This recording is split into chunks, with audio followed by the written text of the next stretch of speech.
Right now, diesel at the pump in the United States is running above $5 a gallon, and the reason traces straight back to a war most boaters have not connected to their fuel bill. Since late February of this year, Iran has kept the Strait of Hormuz effectively closed to commercial shipping, and oil that was trading in the mid-60s before the conflict spiked as high as $117 a barrel in March. Prices have since cooled to the mid-80s, but that is still a massive jump from where things sat a year ago, and every charter captain, lobsterman, harbor patrol unit, and ferry operator in the country is staring at the same fuel bill asking the same question: how do I burn less without doing less work? For 100 years, the answer has been simple. Big, slow boats get diesel. Fast boats get outboards. Diesel gives you torque, range, longevity, and cheap running costs. Outboards give you speed, easy maintenance, shallow draft, and an engine you can swap in an afternoon instead of cutting the boat open. You could have one or the other, never both. A British billionaire just spent 20 years and a fortune trying to break that rule, and the outboard he built might be the reason Mercury and Yamaha are about to have a very uncomfortable conversation. The company is Caudwell Marine, and the man behind it is John Caudwell. Born in Birmingham in 1952, he grew up in Stoke-on-Trent and left school for an engineering apprenticeship at Michelin. In 1987, he and his brother started reselling mobile phones to local tradesmen, a small hustle that grew into Phones 4U, one of Britain's biggest phone retailers. In 2006, he sold the company for £1.46 billion. Most people at that point buy a yacht and disappear. Caudwell went powerboat racing instead, competing in the F1 H2O World Championship, essentially Formula One on water, and the racing program his team built became the engineering seed for Caudwell Marine. This was never a startup chasing a hype cycle. It is 2 decades of racing-derived engineering, funded by a man who never needed outside investors and never needed to rush, and that patience is now showing up in real North American field trials, with the company hiring its first US-based applications engineers this year specifically to support them. That patience shows in the product. The AX300 is a 3-liter turbocharged V6 diesel outboard producing 300 horsepower, engineered in the UK and designed from the start for a 5,000-hour service life under full commercial duty, sunrise to sunset, every day in salt water, under load. For comparison, a recreational gasoline outboard is often considered old at somewhere between 1,500 and 2,000 hours. Caudwell is claiming more than double that. The company says it tested the engine across temperatures from 25 degrees below 0 Celsius to 45 degrees, in water from freezing to 38 degrees, Arctic patrol boat to Persian Gulf tender, on one engine. It launched publicly in February of this year at an invitation-only briefing held alongside the Maldives Marine Expo, a deliberate choice, a nation whose entire economy runs on boats operating brutal hours year-round in blazing heat and pure salt. If an engine survives that, it survives anywhere. And the AX300 is fully compatible with HVO, hydro-treated vegetable oil, a renewable diesel that pours straight into the tank with zero modification, meaning an operator facing emissions pressure does not need an electric boat with 90 minutes of range. They can run renewable fuel through a conventional engine today. So here's the obvious question. If diesel outboards are such a good idea, why doesn't Mercury make one?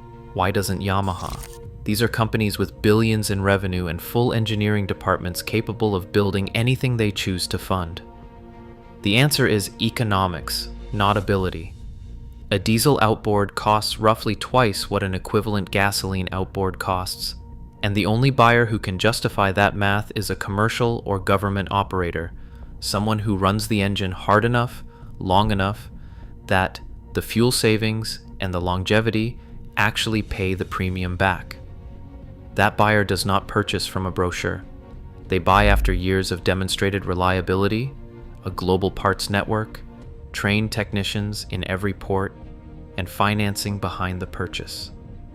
Building all of that takes a decade of losses before the first real profit, and the gasoline giants selling hundreds of thousands of cheap, reliable, profitable outboards every year have had no reason to endure that pain.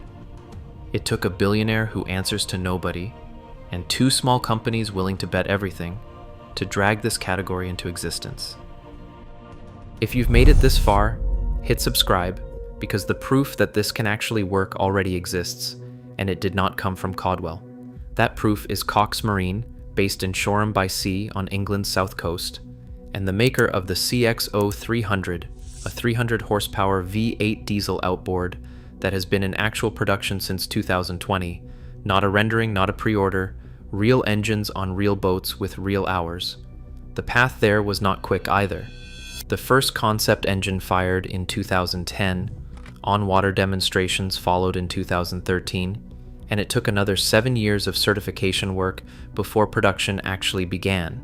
The CX-0300 holds EPA Tier 3, IMO2, RCD2, and BSO2 certification, and Cox describes itself as the only high-powered diesel outboard maker holding that last one of the strictest emission standards in the industry. The recreational warranty runs 5 years or 1,500 hours, with service intervals every 250 hours, the profile of a mature, supported product rather than an experiment. And in June of this year, Cox consolidated its European distribution under what its commercial director called a fewer, bigger, better strategy, the language of a company shifting from proving a product to scaling one. Cox has even shown a 350 horsepower version, the only V8 diesel outboard of its kind at that rating. Here is the detail that actually validates the military and commercial pain points behind this entire category. Twin Cox 300 horsepower diesel outboards now power Sea Archer, an unmanned surface vessel built by Leidos Australia, currently undergoing sea trials, with a nominal range of 1,500 nautical miles. It is a company-funded research vessel, not yet a signed defense contract, but the reasoning behind the choice is the real story. Gasoline on an unmanned vessel with no crew to fight a fire is a liability. Diesel is dramatically harder to ignite, and logistically, a military already runs everything else, trucks, generators, ships, on diesel. The one fuel that does not exist anywhere in that supply chain is the gasoline and ordinary outboard drinks.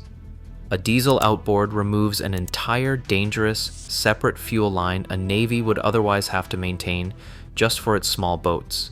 That is a stronger, more concrete incentive than anything a recreational weekend boater will ever have, and it is exactly why commercial and government buyers are moving first. Now here's the number that proves how brutally hard this category still is.